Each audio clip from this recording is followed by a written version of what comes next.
Millionaires are racing to open secure, private accounts at discreet offshore banks. In all my years helping wealthy families move money abroad, I've never seen people this desperate to get offshore. So in this video, I'm going to show you exactly which countries these millionaires are banking in, why they're doing it now, and how you can quickly and easily copy this strategy for yourself. Now, there are 3 reasons why millionaires are rushing offshore. First, you have people with economic fear due to tariffs, trade wars, and recessions. This includes people from the United States, the UK, Canada, Germany, Australia, and many other Western countries. They don't want their money getting caught up in political and economic posturing. So they're diversifying into safer countries, more stable banks, and more secure currencies and investments. The second group is what you might call politically active. They're less concerned about economics, and instead they're fed up with policies and regulations that they don't agree with. So they're coming up with an escape plan to make sure they always have a bit of money offshore, just in case things take a turn for the worse. And then there's group 3, which I like to call smart money.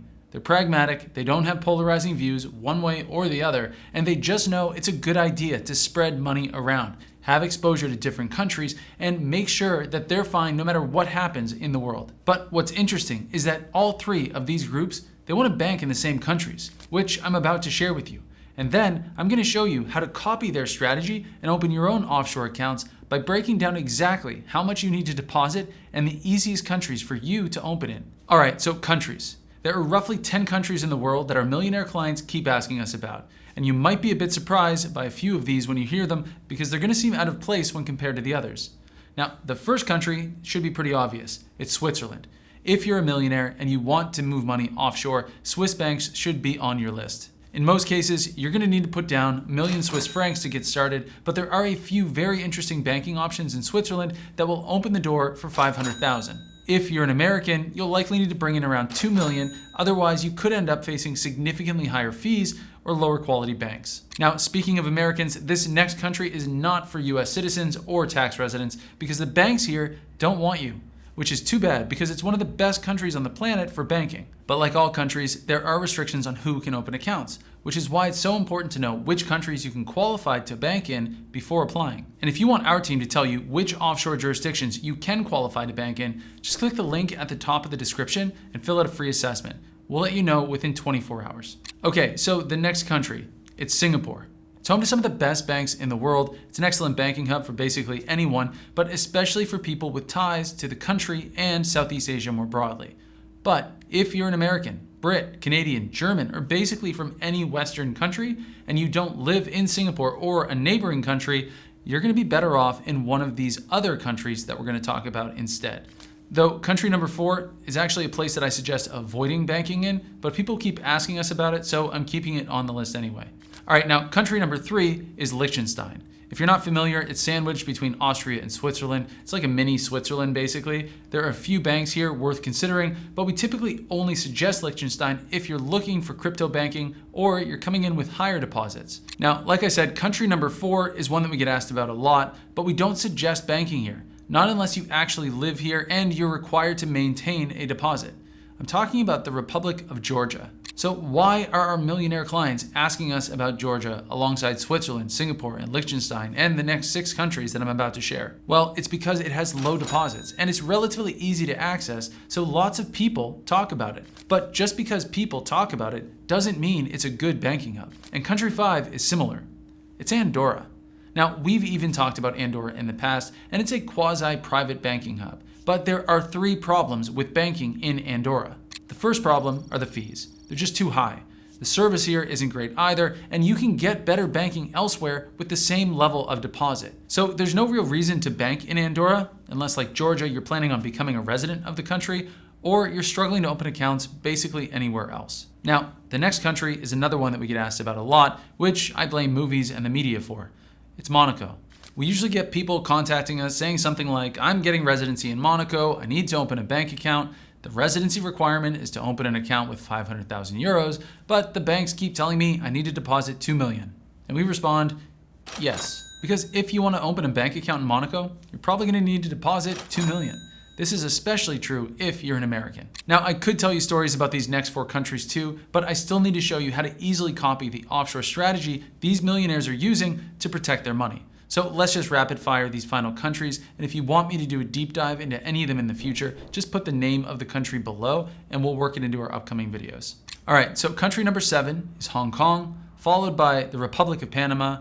Next up is the UAE, and in 10th place, the United States.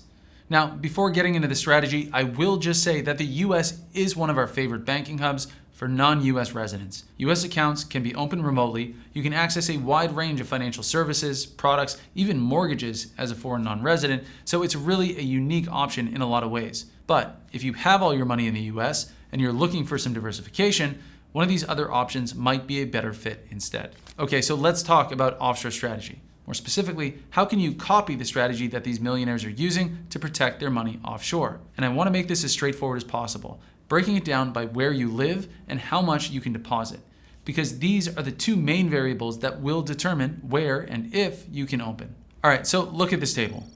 We weren't going to break down every single country in the world, so instead we're going to look at this in terms of residency regions. So where are you a resident? What's your region? Is it Asia, Africa, the Middle East and North Africa, the United States, Western countries excluding the United States, think places like Canada, the UK, Germany, EU, EEA, Australia, or is it Latin America, or the rest of Europe excluding the EU and EEA, places like Eastern Europe, the Balkans, Russia, Ukraine, etc.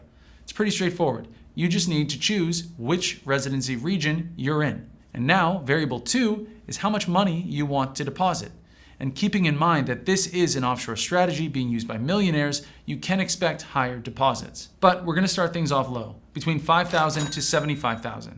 And this is the absolute minimum that you should be considering if you want to open offshore. $75,000 to $300,000 is where you can start to access some of the more interesting banking hubs that we've already talked about. And $300,000 and up is when we can start looking at private banking options, though you should really be aiming for $1 million within the first year of having the account if you want a private banking relationship. $2 million if you're an American. Now, like I said, I'm going to try and make this as helpful as possible for you. So let's map the 10 banking hubs that we covered earlier in the video against where you live and how much you can deposit. But please keep in mind, this is not an exact science, and there are personal compliance issues that could still stop you from opening an account. So if you end up applying for accounts in one of these countries and you don't get approved, there's probably another reason that you're not seeing. And actually, as a quick reminder, if you just want our team to give you a free assessment and tell you all of the places that you can open an account, not just these 10 countries, just click the link in the description and fill out the form. We'll get back to you within 24 hours. Okay, let's look at this. Now, as you can see, the options are broken down for you based on where you live and how much you can deposit. And in each region of residence, you have banking options ranging from $5,000 on the low end all the way up to millions of dollars on the high end. And these are the same countries that our rich millionaire clients keep asking about when they move their money offshore. But while this is super useful, it doesn't help you with one of the biggest hurdles when opening offshore accounts, which is choosing the type of bank that you should be opening with in foreign countries. So watch this video next, and I'll show you exactly which banks you should be using if you want to bank offshore.